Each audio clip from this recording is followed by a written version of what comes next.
আসসালামু আলাইকুম প্রিয় ভিউয়ার্স। আজকে আমি আপনাদের সামনে নবম দশম শ্রেণীর অনুশীলনী 4.1 অর্থাৎ সূচকের অঙ্ক নিয়ে হাজির হয়েছি। আপনারা শেষ পর্যন্ত আমার সাথে থাকবেন। সূচককে কিভাবে পানি বানিয়ে ফেলতে হয় সেটা আমার দায়িত্ব। আমি শেষ পর্যন্ত আপনাদের কাছে সূচককে পানির মতো সহজ করে দিব। তো সূচক পড়তে গেলে আমাদেরকে প্রথমেই সূচক সম্পর্কে একটু ধারণা নিতে হবে। সূচক জিনিসটা এসেছে এক্সপোনেন্টস বা ইন্ডেক্স। এক্সপোনেন্টস বা ইন্ডেক্সের পারিভাষিক শব্দ হচ্ছে সূচক অথবা ঘাত। এই সূচকের কাজ হচ্ছে আমরা যে অঙ্কগুলো করব সেই অঙ্কগুলোকে অনেক বেশি ছোট করে দেওয়া। আসলে পূর্বে বৈজ্ঞানিক পদ্ধতি অর্থাৎ এই সূচক পদ্ধতিতেই আমরা অঙ্কগুলো মাথায় রাখতাম। বিকজ আমি যদি একটি উদাহরণ দিয়ে বুঝিয়ে দেই তাহলে আপনারা ইজিলি বুঝতে পারবেন। এখানে আমি এ গুণন এ গুণন এ গুণন এ গুণন এ গুণন এ গুণন এ গুণন dash dash dash dash dash dash শেষ পর্যন্ত বোর্ড শেষ করে চলে যেতে পারবো। তো এতগুলো যদি আমরা খাতায় লিখতে যাই তাহলে খাতায় জায়গা নাও ধরতে পারে। সুতরাং এটাকে আমরা খুব ইজিলি লিখতে পারি এ টু দি পাওয়ার এন, অর্থাৎ এখানে এন সংখ্যক বার এ রয়েছে।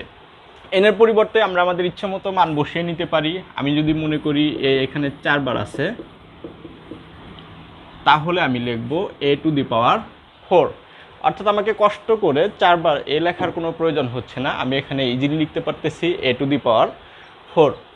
এখানে এ হচ্ছে বেস বা ভিত্তি এবং এর উপরে আমি যেটি দিয়েছি এটি হচ্ছে পাওয়ার বা সূচক। তার মানে আমরা বুঝতে পারতেছি যে একটি একে বারবার আমার লেখার কোনো প্রয়োজন নাই। আমাকে যতবার এ লিখতে হবে তত সংখ্যক আমি উপরে সূচক দিয়ে দিলেই হবে যে আমার এত সংখ্যক এ এখানে প্রয়োজন বা এত সংখ্যক এ এখানে রয়েছে। অনুরূপভাবে আমরা যদি লিখতে যাই 2 গুণন 2 গুণন 2, এখানে আমরা দেখতে পাচ্ছি যে 2কে 3 বার গুণ করতে হয়েছে। 2কে 3 বার গুণ না করে আমরা লিখতে পারি 2 কিউব ইজ ইকুয়াল টু 8, অর্থাৎ 8কে আমি 3টি উপায়ে লিখতে পারি 2 গুণন 2 গুণন 2 অনলি 8 অথবা 2 কিউব। এখানে 2 হচ্ছে বেস এবং 2 এর উপরে আমি যে পাওয়ারটি দিয়েছি এই পাওয়ারটি হচ্ছে সূচক। তাহলে এতক্ষণ থেকে আমরা যেটি শিখলাম সেটি হচ্ছে যে কোনো বেচের উপরে যে পাওয়ারটি থাকে সেই পাওয়ারটি হচ্ছে সূচক। এবং এই সূচকটি আমরা কেন ব্যবহার করব? সূচকটি আমরা ব্যবহার করতেছি কারণ আমরা অনেকগুলি লেখাকে, অনেক বড় লেখাকে একদম সংক্ষিপ্ত আকারে সূচকের মাধ্যমে প্রকাশ করতে পারতেছি। আমাকে যদি 1000 লিখতে হয় তাহলে একের পরে 3টি ফোঁটা দিতে হচ্ছে, এরপরে আমি আরও একটি দিচ্ছি, আরও একটি দিচ্ছি, আরও একটি দিচ্ছি। এখানে কয়টি ফোঁটা ব্যবহার করলাম? 1টি 2টি 3টি 4টি 5টি 6টি, অর্থাৎ একক, দশক, শতক, হাজার, অযুত, লক্ষ। এখানে আমি 10 লক্ষ সংখ্যাটি ব্যবহার করেছি। তো এতবার জিরো না দিয়ে আমি 10-এর ওপরে 1 2 3 4 5 6 অনলি 6 বসিয়ে দিলেই আমার 10 লক্ষ হয়ে যাচ্ছে। এখানে 10 হচ্ছে আমার বেস বা ভিত্তি এবং 10-এর উপরে আমি যে সংখ্যাটি ব্যবহার করেছি এটি হচ্ছে সূচক। তাহলে কোনো ভিত্তির উপরে আমরা যে পাওয়ারটি ব্যবহার করি সেই পাওয়ারটি হচ্ছে সূচক। এখন এই সূচকের অঙ্কগুলো করতে গেলে আমাদেরকে কিছু সূত্র সম্পর্কে আইডিয়া রাখতে হবে। এই সিম্পল কিছু সূত্রের মাধ্যমেই আমরা ইজিলি করে ফেলতে পারবো সূচকের সমস্ত অঙ্ক। তো প্রথমে আমাদের যে সূত্রটি রয়েছে সেটি হচ্ছে a to the power m গুণন a to the power n is equal two a to the power m plus n। এখানে আমাদের লক্ষ্য রাখতে হবে যে এইখানে বেস a এবং এইখানেও বেস হচ্ছে a, অর্থাৎ একই বেস যদি থাকে এবং তার উপরে যদি ভিন্ন ভিন্ন সূচক থাকে তাহলে আমরা সূচকগুলোকে যোগ আকারে লিখতে পারি। এখানে কন্ডিশনটা হচ্ছে এই বেসটা এবং এই বেসটা, দুইটা বেজের মাঝখানে যে চিহ্নটি থাকবে সেই চিহ্নটি অবশ্যই গুণন চিহ্ন হতে হবে, অর্থাৎ একই বেস এবং তার উপরে যদি ভিন্ন ভিন্ন পাওয়ার থাকে এবং মাঝখানের চিহ্নটি যদি গুণ চিহ্ন থাকে তাহলে আমরা সূচক দুটিকে যোগ আকারে লিখতে পারি। অর্থাৎ যদি এরকম একটি উদাহরণের মাধ্যমে 2 এর উপরে 3 গুণন 2 এর উপরে রয়েছে 5, তো এখন এটিকে আমি খুব ইজিলি, যেহেতু এখানেও বেস 2 এখানেও বেস 2 এবং মাঝখানের চিহ্নটি হচ্ছে গুণ চিহ্ন, তো 2টি 2 এর পরিবর্তে আমি অনলি একটা 2 লিখতে পারি। একটা 2 লিখলে এখানে এই সূচক এবং এই সূচক, দুটি সূচক আমাকে কি করতে হবে? যোগ করতে হবে, অর্থাৎ 2 টু দি পাওয়ার কত হচ্ছে? 8। তো এটা বারবার আমাদের লেখার কোনো প্রয়োজন নেই। মাঝখানে যদি গুণ চিহ্ন থাকে তাহলে আমরা যোগ করে ইজিলি লিখতে পারবো 2 টু দি পাওয়ার 8। এরপরে আমার যে সূত্রটি লাগবে সেটি হচ্ছে ভাগের সূত্র, অর্থাৎ বেস যদি একই রকম থাকে এবং সূচকীয় রাশিগুলি যদি ভাগ অবস্থায় থাকে তাহলে আমরা সূচকগুলিকে বিয়োগ করতে পারি। অর্থাৎ a to the power m by a to the power n is equal to আমরা লিখতে পারবো a to the power m minus n।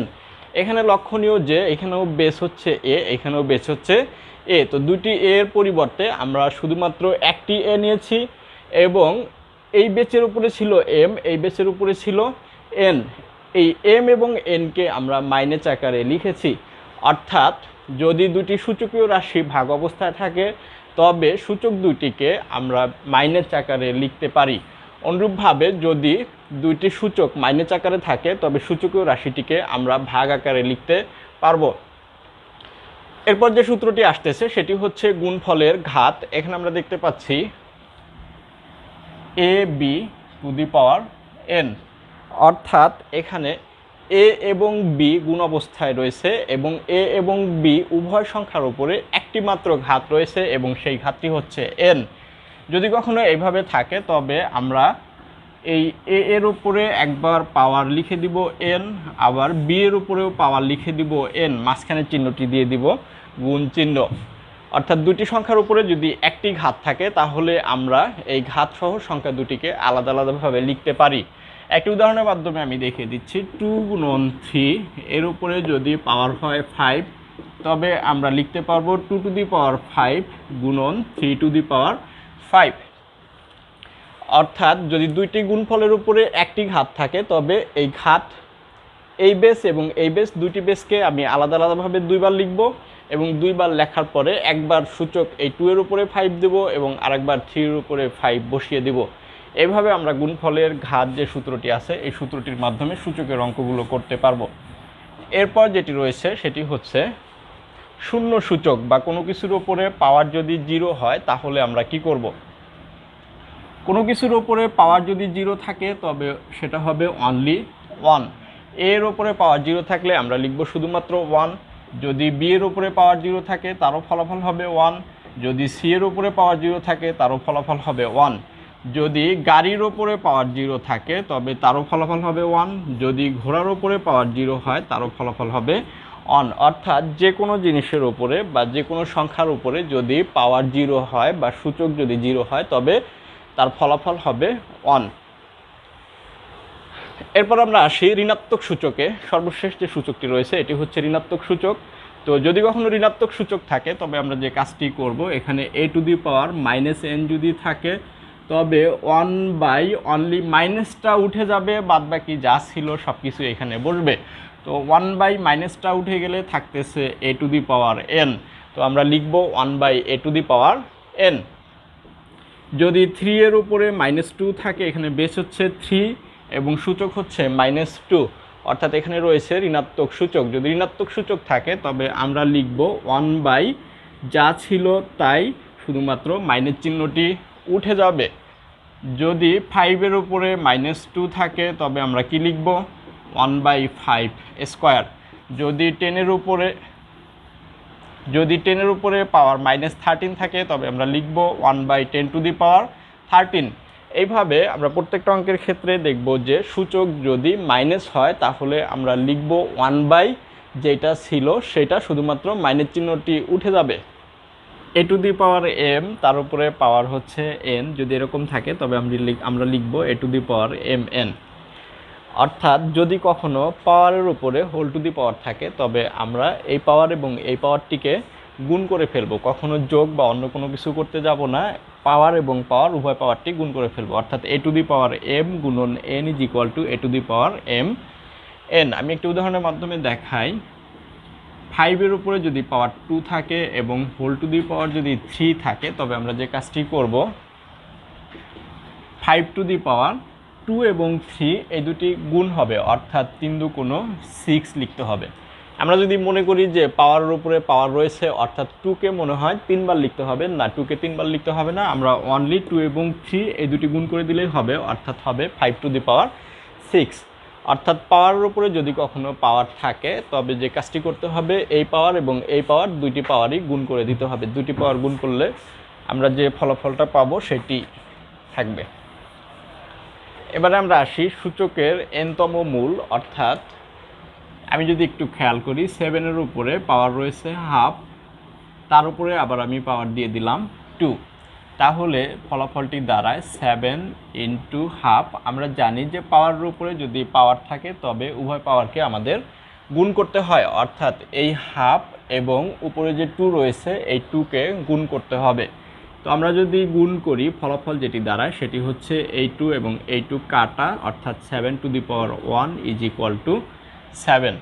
তো এখান থেকে আমরা খেয়াল করছি যে 7-এর উপরে পাওয়ার যদি হাফ হয় এবং এটিকে যদি আমরা বর্গ করি তাহলে ফলাফলটি পুনরায় আসতেছে 7।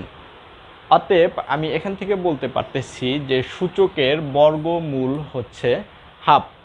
যেহেতু 7-এর উপরে পাওয়ার হাফ দিয়ে হোল টু দি পাওয়ার যদি আমি বর্গ করি তাহলে হচ্ছে আমার 7। অনুরূপভাবে আমি বলতে পারতেছি যে 7-এর বর্গমূল হচ্ছে 7⁴, অর্থাৎ আমরা লিখতে পারি যে √7 ইজ ইকুয়াল টু 7⁴।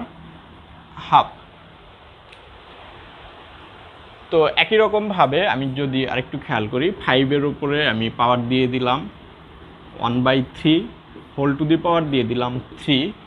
তো এবার দেখতে পাচ্ছি যে 5-এর উপরে একটি পাওয়ার রয়েছে এবং হোল টু দি পাওয়ার অন্য একটি সংখ্যা রয়েছে। তো আমরা জানি যে যদি কোনো কিছুর উপরে পাওয়ার থাকে এবং তার উপরে হোল টু দি পাওয়ার থাকে তাহলে পাওয়ার এবং পাওয়ার গুণ করতে হয়। তো 5⁴ গুণন আমি যদি 3 করে দেই, এই 3 এবং এই 3 কাটা, অর্থাৎ 5 থাকতেছে 1 ইজ ইকুয়াল টু থাকতেছে 5। তো আমি দেখতেছি যে 5-এর উপরে পাওয়ার 1/3 ছিল, তার উপরে আবারও আমি ঘন করলাম, ঘন করার পরে ফলাফলটি আসলো 5, অর্থাৎ আমি এখান থেকে বলতে পারতেছি যে 5-এর ঘনমূল হচ্ছে 1/3। তো এটিকে আমি এইভাবে লিখতে পারি যে 5-এর ঘনমূল যদি 3 দিয়ে দেই তাহলে হবে 5⁴, অর্থাৎ 5-এর ঘনমূল হচ্ছে 5⁴। তো অনুরূপভাবে আমরা বলতে পারি যদি n-তম সংখ্যা হয় এবং n-এর ঘনমূল যদি আমি বের করতে যাই তবে হবে সংখ্যাটি যদি হয় আমার a, তবে a এর ঘনমূল যেটি হবে সেটি হচ্ছে a⁴(1/n), অর্থাৎ আমরা যখন ঘনমূল করতে যাব তখন ঘনমূলটি হবে এই বেসের উপরে 1/ সেই পাওয়ারটি, অর্থাৎ এইখানে যে সংখ্যাটি থাকবে সেই সংখ্যাটি এখানে বসবে এর উপরে বা 5-এর উপরে বা যে কোনো সংখ্যা হোয়াট এভার যাই থাকুক না কেন সেই সংখ্যাটির ওপরে এইখানে আমার যে সংখ্যাটি ঘনমূল আকারে হবে সেই সংখ্যাটি থাকবে নিচে এবং উপরে থাকবে 1। এইভাবে আমরা n-তম ঘনমূল লিখতে পারি। এখন আমরা যে সূত্রটি দেখব সেটি হচ্ছে a⁴x ইজ ইকুয়াল টু, যদি a⁴y হয় তবে আমরা লিখতে পারবো x is equal two y। এখানে আমাদের যে বিষয়টি লক্ষণীয় সেটি হচ্ছে x এর নিচে যে বেস রয়েছে সেটি a এবং y এর নিচে যে বেস রয়েছে সেটিও a, অর্থাৎ যদি একই বেস হয় এবং তার উপরে যদি ভিন্ন ভিন্ন সূচক হয় তবে বেস দুটি বাদ যাবে এবং আমরা লিখতে পারবো x is equal two y। তবে এখানে আমার যে শর্তটি আছে সেটি হচ্ছে a > 0 হতে হবে এবং আমার a not is equal two 1 হতে হবে। এই ক্ষেত্রে a ইজ ইকুয়াল টু যদি কোনো ক্রমে 1 হয়ে যায় তবে যে প্রবলেমগুলো ফেস করতে হবে আমাদেরকে সেটি আমরা একটু খেয়াল করি। 1-এর উপরে আমি পাওয়ার যদি 1 দিয়ে দিই তাহলে হচ্ছে 1, 1-এর উপরে পাওয়ার 2 দিলেও হচ্ছে 1, 1-এর উপরে পাওয়ার 3 দিলেও হবে 1, 1-এর উপরে পাওয়ার 4 দিলেও হবে 1, অর্থাৎ in every step we can see that যে প্রত্যেকটিতেই আমি পাওয়ার 1-এর উপরে যাই দিচ্ছি না কেন ফলাফল হচ্ছে 1। তো এখান থেকে আমরা লিখতে পারতেছি যে 1² ইজ ইকুয়াল টু 1³ বিকজ আমরা এখানে দেখতেছি 1² ইজ ইকুয়াল টু 1, আবার 1³ ইজ ইকুয়াল টু 1, সুতরাং আমরা লিখতে পারতেছি 1² ইজ ইকুয়াল টু 1³ তো এই সূত্র মতে যেহেতু এখানে বেস 1 এবং এখানেও বেস 1, তাহলে 1 1 কাটা গেলে আমার যেটি থাকার কথা সেটি হচ্ছে 2 is equal two 3, but 2 is equal two 3 কখনোই সম্ভব নয়। আমরা জানি 2 কখনো 3 এর সমান হতে পারে না। সুতরাং আমরা যখন a⁴x is equal two a⁴y হবে এখান থেকে x is equal two y লিখবো ঠিকই, কিন্তু এখানে আমার যে কন্ডিশনটি খেয়াল রাখতে হবে সেটি হচ্ছে a এর মান সবসময় 0 এর থেকে বড় হতে হবে এবং a এর মান কখনোই 1 হতে পারবে না। এই দুটি কন্ডিশনকে ফিল আপ করলে আমরা লিখতে পারবো a to the power x is equal two a to the power y হলে x is equal two y। আমাকে আরেকটি সূত্র খেয়াল রাখতে হবে, আমরা যখন সূচকের অঙ্ক করতে যাব এই লাস্ট একটি সূত্র, এই সূত্রগুলো মেনটেন করে চললে আমরা সূচকের যে কোনো অঙ্ক খুব সুন্দরভাবে করতে পারবো। আমার সূত্রটি হচ্ছে a to the power x এবং ইকুয়াল যদি b two the power x হয়, a to the power x is equal two b two the power x। এখানে আমরা দেখতে পাচ্ছি যে বেস a এবং ইন্ডেক্স বা সূচক হচ্ছে x, বেস b এবং ইন্ডেক্স হচ্ছে x। এইখানে উপরে পাওয়ার মিলে গেছে, পাওয়ার দুটি বাদ যাবে এবং আমার যেটি থাকবে সেটি হচ্ছে a is equal two b। তবে এই ক্ষেত্রেও আমার একটি শর্ত রয়েছে, a এবং b এই দুটি অলওয়েজ 0 এর থেকে বড় হতে হবে এবং x এর মান কখনোই 0 হতে পারবে না। x এর মান 0 হলেও আমি এই সূত্রটি লিখতে পারবো না এবং a এবং b 0 এর থেকে ছোট হলেও আমরা সূত্রটি লিখতে পারবো না। অর্থাৎ এই ক্ষেত্রে a এবং b কে সবসময়ই পজিটিভ হতে হবে এবং x এর মান সবসময়ই 0 এর থেকে উপরে হতে হবে বা অন্য কোনো কিছু হতে হবে, 0 এর থেকে নিচে হলেও হবে, বাট কখনোই 0 হতে পারবে না। যদি 0 হয় তবে এই সূত্রটি আর কাজে লাগবে না।